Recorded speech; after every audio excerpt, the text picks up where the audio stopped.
지금 우리의 피부는요, 우리가 무엇을 먹었는지를 반영한다 라는 내용의 기사가 옆에 나와 있습니다. 지금 나도 모르게 꾸준히 자주 먹고 있었던 음식에 따라서 여드름을 더 촉진시킬 수도 있고요, 노화를 더 가속시킬 수도 있고, 그리고 건선이나 아토피 같은 것들을 더 악화시킬 수 있는 것이 사실상 음식이라고 해도 과언이 아닐 겁니다. 제가 오늘 준비한 콘텐츠는요, 제가 지금까지 꾸준히 거의 매일 자주 먹고 있는 음식들에 대해서 소개를 드릴 거고, 어떻게 좀 믹스해서 먹어야 조금 더 맛있는지에 대한 부분도 알려드릴 거고, 또한 연구 자료를 통해서 정말로 피부와 상관관계가 있는 것인지에 대한 것도 같이 보여드릴 것이어서 피부가 나빠지지 않고 점점 더 괜찮아지는 것인지에 대한 것을 음식을 통해서 오늘은 좀 알아가실 수 있는 그런 시간이 될 것 같습니다. 첫 번째로 제가 피부를 위해서 꾸준히 먹어온 음식은요, 바로 그릭 요거트입니다. 그런데 제가 그릭 요거트를 고르는 방식은 조금 다른데요, 제가 굉장히 좋아하는 그릭 요거트 3가지를 한번 비교를 해보겠습니다. 첫 번째는 그릭데이고요, 두 번째는 요즘 그릭 요거트입니다. 그리고 코우카키스입니다. 그런데 제가 사실상 가장 잘 먹고 있는 것은 코우카키스입니다. 그 이유가 뭐냐면 뒤에 영양 성분표를 보시면 아실 수가 있는데요, 자 보시면 지방 함량이 코우카키스 같은 경우에는 0%입니다. 그런데 그릭데이와 요즘도 사실 맛있거든요. 근데 이거는 지방 함량이 22%, 20%로 각각 나뉘어져 있는데 지방 함량이 좀 있습니다. 그리고 우리가 그릭 요거트를 먹는 이유는 물론 피부 때문에도 있지만 사실상 우리가 단백질을 건강하게 섭취하기 위해서도 있잖아요. 그래서 코우카키스와 그릭데이와 요즘을 좀 나누어서 설명을 하면은 단백질이 그릭데이와 요즘이 훨씬 더 높습니다. 그러나 코우카키스가 단백질이 7.9g인 것으로 볼 때 그렇게 낮은 편도 아닙니다. 계란 한 개가 6g 정도 되거든요, 단백질의 함량이. 그래서 제가 왜 코우카키스를 선택을 하냐면요, 저는 그릭 요거트를 매일 먹고 있거든요. 음식 먹는 것 자체를 굉장히 맛있어하고 좋아하는 편이어서 저는 몸무게 변화가 좀 있습니다. 조금 관리했냐 안 했냐에 따라서 1, 2kg가 확 왔다 갔다 하는 그런 몸이에요. 그래서 코우카키스를 꾸준히 먹었을 때랑 요즘이나 그릭데이를 먹었을 때랑 이 몸무게를 유지하는 그런 것들이 좀 달라집니다. 지방 함량이 높은 것을 꾸준히 먹게 되면은 저도 모르게 저도 자잘자잘한 좁쌀 여드름이나 여드름이 올라오는 거를 좀 느꼈어요. 그래서 만약에 그릭데이나 요즘이랑 같이 먹는다라고 할 땐 저는 저지방 우유를 섞어서 먹고요, 코우카키스를 먹을 때는 그냥 우유를 섞어서도 먹습니다. 여드름이 좀 많이 올라온다라고 했을 때 코우카키스와 같은 아예 무지방 이러한 그릭 요거트를 드시는 게 도움이 됩니다. 그러면 그릭 요거트랑 피부랑 무슨 상관관계인지가 궁금하시죠? 다음 연구자료 바로 볼게요. 이 연구자료를 보면요, 장내 미생물은 피부와 유사합니다. 그래서 다양한 연구에 따르면 장내 미생물의 문제가 여드름이나 아토피 피부염, 건선, 장미진을 포함해서 모든 피부 질환에 영향을 미칠 수 있다는 개념이 입증이 됐습니다 라는 내용이 있지요. 그래서 피부 건강과 관련된 프로바이오틱스의 역할이라는 것으로 봤을 때 우리가 그릭 요거트를 섭취하게 되면 프로바이오틱스를 함께 섭취한다 라고 볼 수가 있거든요. 물론 유산균으로도 드셔도 좋겠지만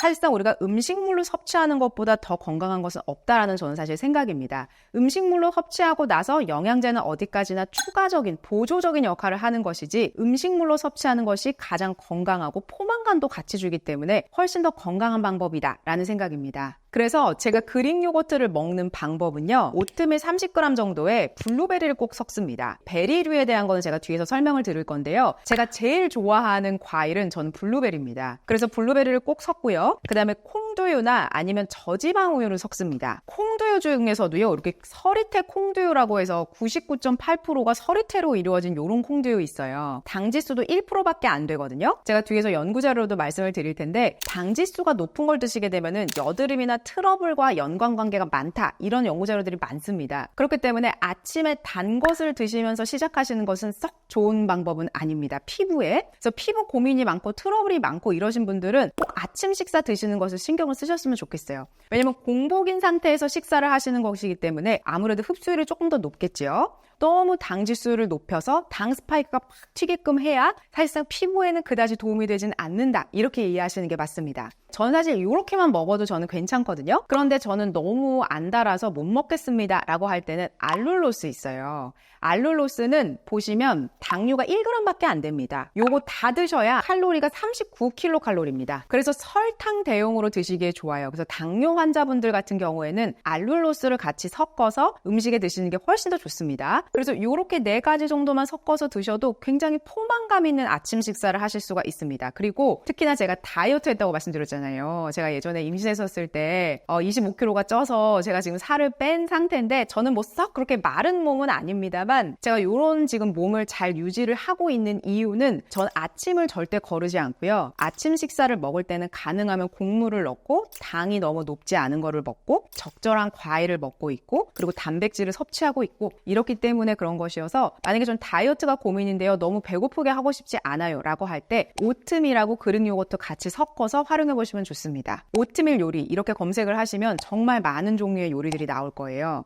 그래서 제가 말씀드린 이러한 내용들을 주축으로 피부 건강에도 도움이 되면서 다이어트도 되는 그런 아침 식사를 절대 놓치지 않으셨으면 좋겠습니다. 다음은 제가 피부를 위해서 절대 놓치지 않는 음식은요. 바로 베리류, 블루베리입니다. 안 먹어본 블루베리 종류가 없고요. 저는 앉아서 그냥 이렇게 생 블루베리를 먹거든요. 그리고 저녁 때 좀 배고프다 싶으면 전 그냥 블루베리를 먹습니다. 제가 블루베리를 꾸준히 먹기 시작한 게 저는 사실 10년도 더 된 것 같은데요. 왜냐면 한 방송에서 이렇게 겉이 검붉은 이러한 과일들에 대한 연구를 발표를 한 게 있었는데 왜 식물이나 이런 과일 같은 경우에 푸른색이었다가 이렇게 검붉은색으로 변하는 과정이 있는데 그럴 때 분비되는 게 안토시아닌이라고 합니다. 왜냐면 우리가 자외선을 받으면 이 친구들도 굉장히 고통스러울 거 아니에요. 근데 그럴 때 막 분비하는 것이 안토시아닌인데 그걸 자신들을 보호하기 위해서 이렇게 색깔이 검붉은색으로 바뀌는 거예요. 그런데 이러한 베리류에 많이 들어가 있는 것이 바로 이 안토시아닌이라고 하는 게 항산화 물질이어서 우리가 좀 더 저속노화하는 데도 도움이 되고 피부에도 도움이 된다. 이러한 연구 결과를 제가 봤었습니다. 그래서 그 이후로는 저는 과일을 먹는다라고 하면은 무조건 검붉은색을 먹습니다. 그리고 가능한 껍질까지 다 먹을 수 있는 것들을 찾았는데요. 그래서 저는 그때 어떻게 했냐면 어렸을 때 여름 같은 경우에 포도를 한 박스를 사서 포도를 통째로 다 갈아서 마셨어요. 매일. 근데 그때 이 피부가 얼마나 좋았냐면은 그냥 아무것도 안 해도 너무 피부가 정말 옥처럼 맑았거든요. 그런데 포도의 오직 단점은 당이 너무 높다라는 거예요. 저 이렇게 당이 들어가면은 당이 높아진다 이런 거를 느껴서 그러면 당이 너무 높지 않으면서도 건강하게 과일을 좀 검붉은색 과일을 먹을 수 있는 방법이 뭘까를 많이 찾아보다가 제가 블루베리를 알게 됐습니다. 제가 블루베리를 먹는 것은요 너무 많이 먹지는 않고 지금 요 정도 그릇 안에 들어있는 정도의 수준을 저는 그냥 매일 먹는다 이렇게 보시면 됩니다. 여기에서 한 가지 포인트 더 중요한 것은 베리류 같은 경우에는 얼리게 되면 안토시아닌의 함량이 더 높아진다라고 합니다. 대신에 이 연구 결과에 따르면 수확하자마자 얼려야지 좋대요. 그런데 우리가 시중에 냉동식품으로 된 블루베리 많이 판매를 하고 있거든요. 그래서 이렇게 생으로 된 블루베리 사는 게 난 좀 부담스럽다라고 하시면은 이렇게 얼린 블루베리도 많이 팝니다. 요런 거. 저도 그래서 이런 거 같이 먹어요. 대신에 여기에는요 꼭 점검하셔야 되는 게 당에다가 절여놓은 블루베리들이 있어요. 그런데 이거 당에다 절여놓은 블루베리 그거 함량 보시면 당이 너무 높은 거를 드시게 되면은 사실상 블루베리의 안토시아닌을 섭취하기 위해서 먹기도 하지만 당까지 같이 섭취하시게 되니까 얼린 거 같은 경우에는 당 수치를 좀 보시면 좋겠습니다. 보통의 경우는 사실은 한 8g 미만 정도이면 그래도 괜찮다 이렇게 보는데요. 8g이 넘고 그러니까 한 16g에서 20g 정도 되면 굉장히 당분이 높은 거거든요. 그래서 냉동 블루베리 구매를 하실 때는 당류도 같이 보시고 그렇게 됐을 땐 좀 개수를 세가면서 드시는 게 조금 더 도움이 될 것 같습니다. 그리고 제가 또 좋아하는 거는요. 블루베리만 계속 먹다 보면 질리잖아요. 그래서 제가 좋아하는 거는 요거예요.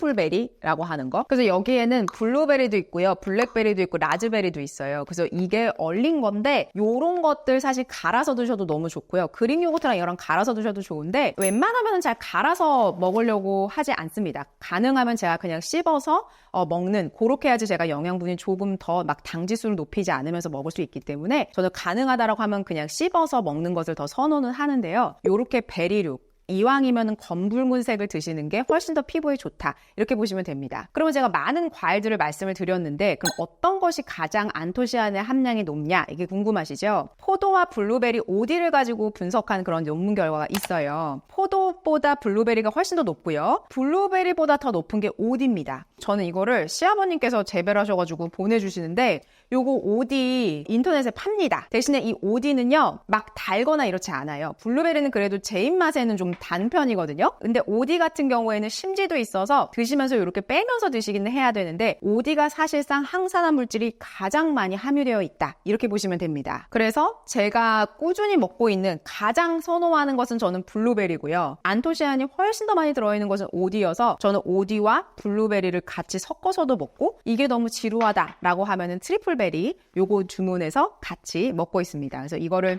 그릭 요거트에다가 섞어 먹고 그냥 저지방 우유에다가 그냥 말아서 먹고 가능하다라고 하면은 믹서기를 통해서 갈아 먹지는 않는 이런 방식으로 먹는다. 이렇게 보시면 됩니다. 자, 그럼 이제 영양제 먹고 계신 분들은 이런 게 궁금하실 겁니다. 저는 과일 되게 싫어하는데요. 저는 비타민C 잘 섭취하고 있는데 꼭 안토시아닌 먹어야 되나요? 둘 다 항산화제잖아요. 이게 궁금하시죠? 이 두 가지를 좀 구분을 해드릴게요. 자, 우리 몸은 세포로 이루어져 있잖아요. 그런데 안토시아닌이라고 하는 것은 세포 겉에 항산화 역할을 해준다. 이렇게 이해하시면 됩니다. 그래서 세포 밖에서 염증을 감소시키고 자외선으로 자극받은 것들에 대해서 산화를 막아주는 그런 역할을 하는 것이 안토시아닌이다. 이렇게 보시면 되고요. 우리가 영양제로 먹는 비타민C 있죠. 물론 콜라겐 합성도 도와주고 너무 도움이 되는데 비타민C 같은 것은 세포 안에서의 역할을 해줍니다. 특히나 산화 스트레스를 중화하는 데는 비타민C 영양제를 드시는 게 도움이 됩니다. 그리고 우리가 과일을 먹는다는 것 자체가 비타민C, 비타민 E 이런 것들이 풍부하기 때문에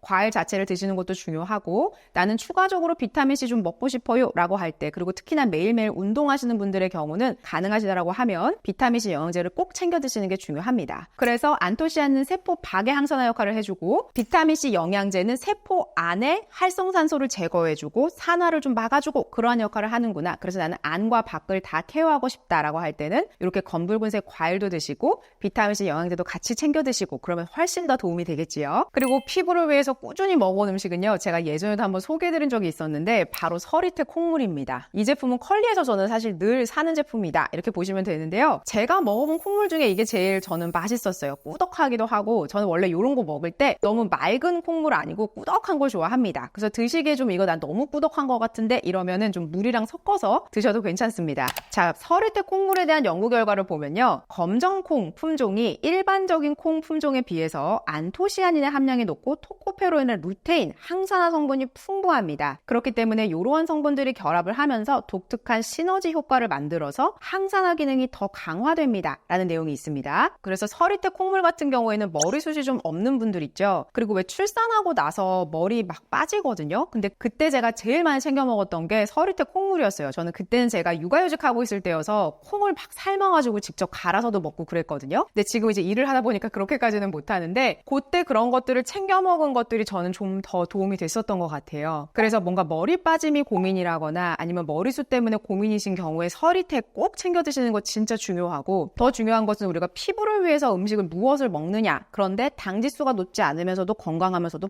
포만감 있게 먹는 게 중요하잖아요. 그래서 아침 식사로 서리태 콩물 이거 한 반컵 정도 드시고 가시면 든든하거든요. 그리고 단백질의 함량도 높기 때문에 피부의 탄력감을 위해서도 서리태 콩물 좋고 머리카락을 위해서도 서리태 콩물이 좋습니다. 그리고 피부에 이런 항산화, 우리가 산화는 매일매일 그냥 진행되는 과정이라고 제가 말씀드렸잖아요. 자외선 안 받으셔도 우리가 시간이 지남에 따라서 산화되는 것은 어쩔 수 없는 자연적인 부분입니다. 그런데 제가 늘 강조드리는 게 이왕 우리 나이 먹는 거 조금 더 내 마음에 들고 멋지게 나이 들면 좋잖아요. 그리고 내가 조금 더 신경 써서 건강한 거 챙겨 드시면 같은 시간이 지났을 때 내 자신의 모습이 조금 더 마음에 들 수 있거든요. 그 부분이 제일 중요한 거잖아요. 그래서 가능하시다라고 하면 아침 식사를 아무거나 그냥 챙겨 드시지 마시고 제가 지금 말씀드린 것들 챙겨 드시면 분명히 도움이 될 겁니다. 저는 개인적으로 이 서리태 콩물이 제일 맛있었어요. 그리고 많은 분들이 질문 주시는 게 그러면 이렇게 파는 두유 같은 것도 괜찮나요? 라고 말씀 주시는데 당연히 됩니다. 당연히 되고요. 바나나 우유 저도 좋아하긴 하는데 바나나 우유를 드시는 것보다 이게 훨씬 더 도움이 됩니다. 두유, 그러니까 서리태로 갈은 이런 두유를 드시는 게 훨씬 더 도움이 됩니다. 그리고 제가 꾸준히 먹어왔던 음식 마지막인데요. 바로 마지막은 아보카도입니다. 저는 아보카도를 굉장히 좋아합니다. 저는 제가 이 음식이 왜 이렇게 끌렸는지는 모르겠는데요. 아보카도는 사실은 지방 함량이 높거든요. 그런데 참 신기한 것은 이 아보카도가 담고 있는 이 건강한 지방은 먹어도 괜찮다였어요. 대신에 저는 아보카도 한 개를 다 먹지 않고요. 저는 그냥 하루에 반 개만 먹습니다. 왜냐면 이것도 지방의 함량이 높아서 혹시나 트러블을 만들 수도 있다라는 생각 때문에 제가 먹었을 때 가장 적정한 것은 아보카도 반 개 정도였어요. 왜냐면 저는 매일 먹고 있기 때문에 이게 분명히 전 영향이 올 것이다 라는 생각이 있었거든요. 그래서 저는 아보카도랑 어떻게 해서 먹냐면 아보카도 자체만 먹으면 맛이 없잖아요. 제가 예전에 제 인스타그램에도 올린 게 있었는데요. 저는 아보카도랑 빵, 제가 제일 좋아하는 빵은 밀도빵이에요. 제가 이거를 몇 번 시켰는지 모르겠습니다. 요거 진짜 맛있거든요. 그런데 칼로리도 그렇게 높지 않아요. 저는 요거 살 때 다 영양성분표를 꼼꼼히 따져보고 보는데 요거 곡물도 정말 많이 들었고요. 맛도 괜찮습니다. 대신에 우리가 먹는 그런 하얀색 우유 식빵 있죠. 그런 질감은 아닙니다. 곡물빵이기 때문에. 그런데 정말 고소하고 맛있어요. 근데 여기에 아보카도 바르고 그 위에다가 맛있게 계란 후라이 하나 해서 올리면 너무 맛있는데요. 제가 여기에다가 꼭 섞는 거, 저는 이것도 제가 인스타그램에다가 한번 보여드렸는데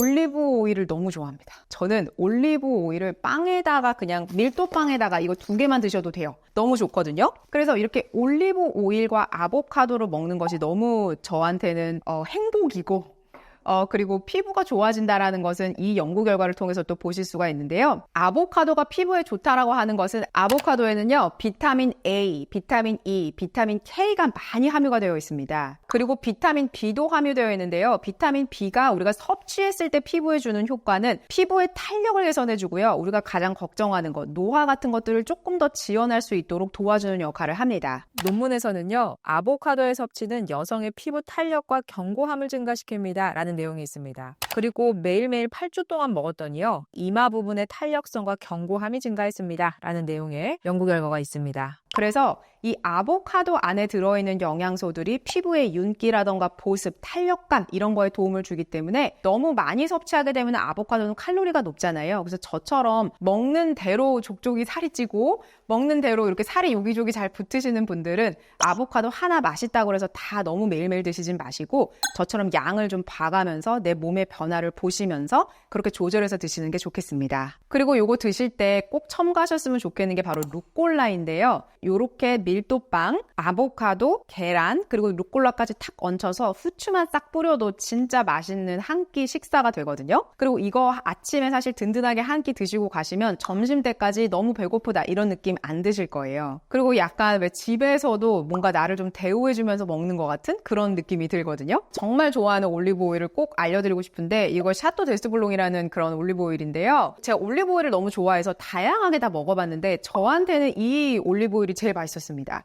이게 약간 올리브 오일계의 에르메스급이래요. 정말 좋은 올리브 오일, 최상위 품질로만 만든다고 합니다. 그래서 가격이 비싸긴 한데요. 저도 엄청 아껴서 먹고 있는데 벌써 이만큼 먹었습니다. 왜냐면 하루에 한 숟가락 정도씩은 매일 먹고 있는 것 같아요. 이 올리브 오일을. 제가 올리브 오일을 먹는 이유는 요 안에 올레인산이 많이 들어가 있어요. 올리브 오일 원래 자체에. 그래서 뭘 줄여주냐면 나쁜 콜레스테롤을 줄여주는 그러한 효과가 많은 것이 바로 올리브 오일입니다. 왜냐면 콜레스테롤 수치가 높아지잖아요. 그러면 되게 좁쌀 여드름 같은 것들도 많이 올라오고 피부도 좀 칙칙하게 만들고 물론 우리가 몸은 날씬하신 분들이어도 콜레스테롤 수치 검사해보면 의외로 나쁜 콜레스테롤 수치가 좀 높은 분들이 있거든요. 그래서 그런 분들의 경우는 아보카도나 이렇게 올리브오일 같은 것들 챙겨 드시면 혈관이 좀 깨끗해집니다. 그러면 몸이 맑아지면 당연히 그런 것들이 피부 겉으로 드러나게 되거든요. 그래서 이 올리브오일을 제가 챙겨 먹는 이유는 나쁜 콜레스테롤 수치를 조금 줄이려고 매일매일 꾸준히 먹고 있습니다.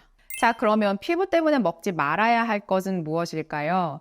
제가 이 연구 결과를 꼭 좀 보여드리고 싶은데요. 지금 이거 미국에서 한 결과인데 27세에서 50세 사이의 성인 남녀, 그러니까 대중이 없이 다 그냥 한 거죠. 248명을 대상으로 한 실험 결과입니다. 혈당을 빠르게 올리는 음식을 많이 먹는 사람일수록 여드름이 더 심할 가능성이 높다. 라는 내용을 다루고 있는 겁니다. 그래서 특히나 밀가루 기반의 정제된 탄수화물 좋아하시는 그룹 있죠. 그런 분들의 결과를 봤더니 다 여드름이 좀 심한 분들이었어요. 평소에 식습관이 탄수화물 많이 들어가 있고 밀가루 좋아하시고 이런 분들이었던 거예요. 그런데 다른 사람들에 비해서 피부가 좀 깨끗하다라고 하는 사람들의 식습관을 찾아서 봤더니 이런 사람들은 그렇게 빠르게 당 스파이크를 일으키는 음식을 자주 먹는 사람들은 아니구나 라는 내용의 연구 결과입니다. 근데 이런 것들뿐만 아니라 혈당 부하, 과자, 탄수화물 섭취 이런 것들에 대해서 여드름과 연관관계가 있냐라는 것으로 볼 때 여드름 중증도와 굉장히 긍정적으로 연관되어 있습니다. 라는 내용의 연구 결과도 있습니다. 그래서 이러한 내용으로 볼 때 사실 예전에 같이 일했던 동료가 피부 가지고 고민했었던 친구가 있었거든요. 근데 그분 같은 경우에는 엄청 피부과도 다니고 신경을 많이 쓰시는데 항상 여드름이 있는 거예요. 그러니까 이게 깨끗한 적이 한 번도 없었다라는 거죠. 그분은 제가 어느 날 뭘 깨달았냐면 항상 이 친구랑 점심을 먹으러 가면 면 종류를 먹는 거예요. 그래서 저는 좀 이렇게 먹는 거는 맞춰주는 스타일이어서 항상 그 친구랑 먹을 때 칼국수나 파스타, 그 다음에 면종은 중에서 일본 라면 이런 거를 너무 좋아하는 거예요. 이 친구는 주로 그렇게 면 종류를 먹고 있다는 걸 알게 됐어요. 그래서 밀가루를 조금 아예 끊을 수는 없겠지만 줄여보면 피부 변화가 분명히 있을 것이다 라고 했는데 한 달 정도 지나니까 그 여드름 개수가 좀 줄어들었다라고 해서 저한테 막 알려줬던 기억이 있습니다. 그래서 음식과 여드름, 음식과 아토피 이런 것들은 밀접한 연관관계가 있기 때문에 평소에 우리가 꾸준히 먹고 있는 음식 속에서 내가 뭔가가 나도 모르게 꾸준히 먹고 있는 건 뭔가에 대해서 한번 생각해 보실 필요가 있습니다. 그리고 특히나 과자 있지요. 과자의 습격이라는 내용의 무슨 생로병사의 비밀 같은 거 있거든요. 정말 옛날 컨텐츠였는데 그거 보고 정말 깜짝 놀랐습니다. 그래서 게다가 또 저는 피부 유튜브를 하고 있다 보니까 이게 피부의 업앤다운이 심하면 안 되는 거예요. 그래서 저는 더더욱더 철저하게 관리를 하려고 노력을 하는데 평소에 피부가 고민이고 화장품을 뭘 발라도 개선이 안 되는 것 같다라고 하셨을 때는 이렇게 드시는 거 꼭 점검하시고 그리고 당뇨가 아니시더라도 나는 좀 나를 위해서, 내 건강을 위해서, 내 피부를 위해서 나는 좀 관리하고 싶어 라고 할 때 운동도 중요하지만 드시는 것도 조금 절제하면서 드시면 약간 자기 만족감이 있습니다. 내가 이겼다 이런 느낌이 오거든요. 내가 이거 먹고 싶었는데 참고 블루베리 대신해서 먹었어. 이런 느낌만 해도 뭔가 나만의 이런 만족감이 있습니다. 그렇기 때문에 그렇게 하시면서 건강관리도 하시고 예쁜 피부도 되시고 그렇게 되셨으면 좋겠습니다. 오늘도 도움이 되셨다면 구독과 좋아요, 알림 설정까지 부탁드릴게요. 고맙습니다.